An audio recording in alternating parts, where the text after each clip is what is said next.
Okay, sekarang ni kita akan tengok relationship between an exponential and logarithmic function. So, relationship di sini bukannya maksud dia adalah single ke, ataupun sudah berpunya ke, ataupun dah clash. Bukan relationship ni. Tapi dia adalah relationship yang mathematical punya. So, kalau kita tengok kat sini, kalau fx adalah sama dengan ax ataupun exponential, so f inverse x ni adalah sama dengan log x base a. So, relationship between exponential and logarithmic ni adalah kalau fx adalah log function, so dia punya inverse adalah exponential function.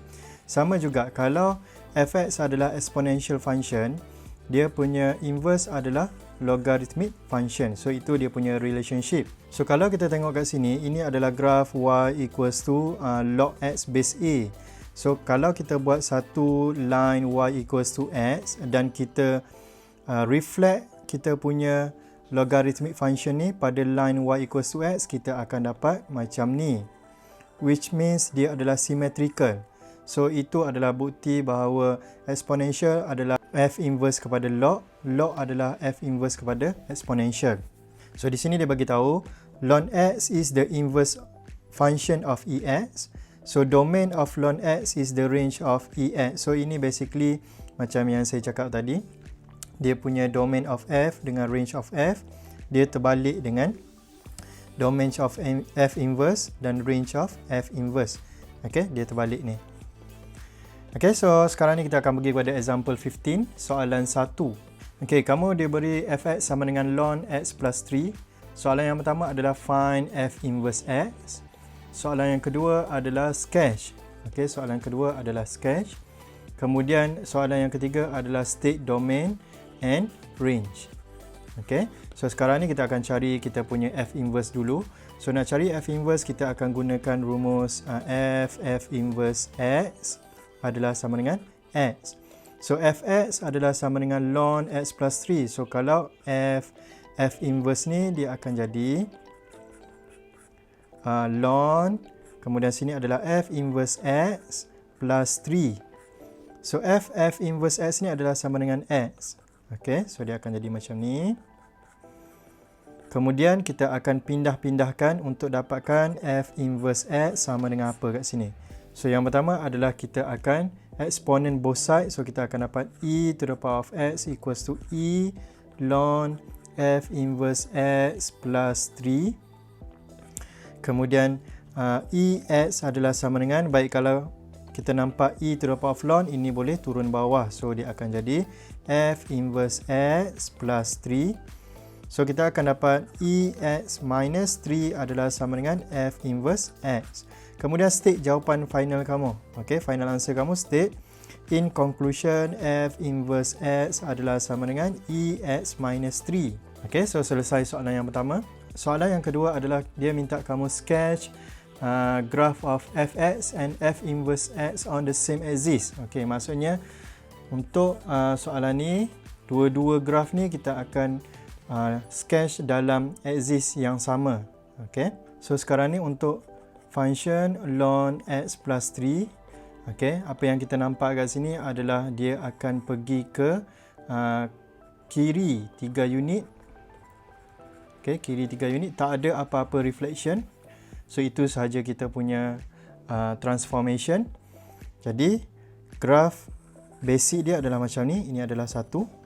Kemudian, dia pergi ke kiri 3 unit. So, apa yang kita akan gerakkan? Kita akan gerakkan dia punya asymptote. Okay, ke kiri 3 unit. So, asal-asal dia adalah asymptote dia pada line apa ni? Line x equals to 0. So, bila gerakkan 3 unit ke kiri, kita akan dapat dia punya line of asymptote dia sekarang adalah x equals to negative 3. Kemudian, kita punya x-intercept ni akan bergerak ke kiri juga 3 unit. So, ini 1, 2, 3. Okay, so sini kita punya x-intercept kita adalah sama dengan negative 2. Kemudian kita akan lukis. So, kita akan dapat macam ni. Okay, so ini menghampiri asymptote tapi tak akan cross kita punya asymptote ataupun kita punya x tu. Okay, so yang lain saya akan padam. Okay, so apa yang kita dapat kat sini adalah x-intercept sama dengan negatif 2. Kemudian y-intercept kita tak tahu lagi, so kita kena cari. So y-intercept adalah apabila x sama dengan 0.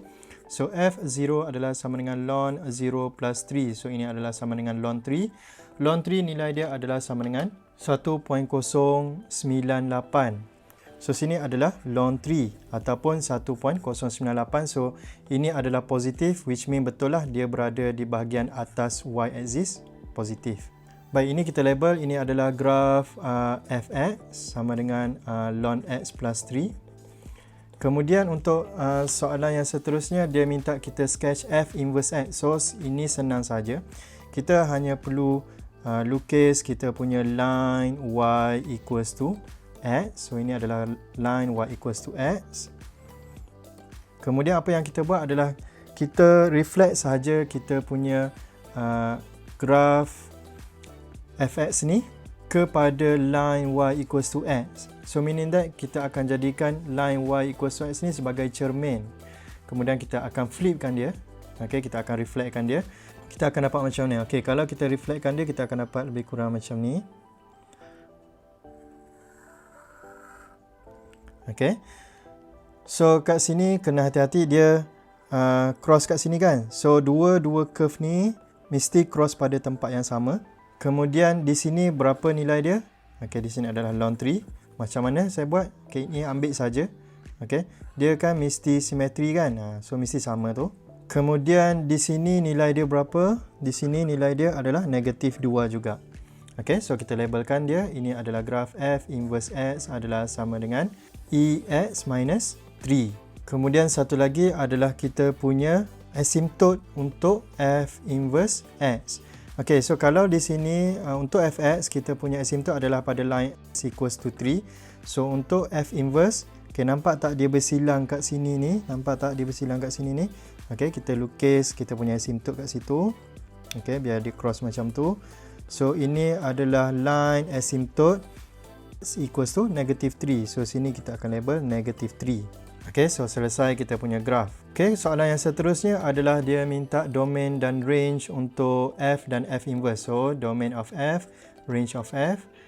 Kemudian domain of f inverse dan range of f inverse. So kita buat salah satu je. Baik, kita buat untuk domain dan range untuk f. So domain untuk f. Apa yang paling kiri sekali ni? Sini. Dia adalah negatif 3 tidak termasuk. Apa yang paling kanan sekali ni? Dia adalah infinity. Okey, untuk range, apa yang paling bawah sekali ni? Dia adalah negatif infinity. Apa yang paling atas sekali ni? Dia adalah infinity. So untuk f inverse dan range of f inverse, kita masuk sahaja kat sini. Silangkan. So kita akan dapat negatif infinity until infinity. Yang ini akan jadi negatif 3 sampai infinity. Betul ke tidak? Baik. Ini f inverse kita. Yang paling kiri sekali tadi adalah negatif infinity. Paling kanan sekali adalah infinity. Paling bawah sekali adalah negatif 3. Paling atas sekali adalah infinity. So, betul. Okay.